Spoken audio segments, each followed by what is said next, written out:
আজকে আমাদের বাচ্চারা অনেকগুলো অ্যাক্টিভিটিস করেছে। সবাই একসাথে খেলতে এসেছে এবং এক বন্ধুকে এক বন্ধু সাহায্য করছে।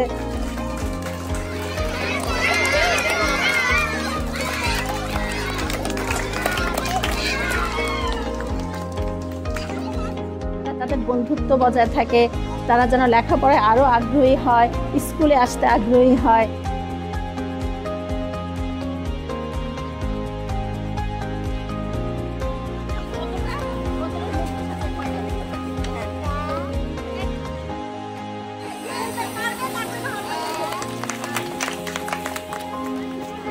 আমরা এই প্লে বেসড অ্যাক্টিভিটিসের মাধ্যমে আমরা তাদেরকে আরো উৎসাহী করে তোলার চেষ্টা করব।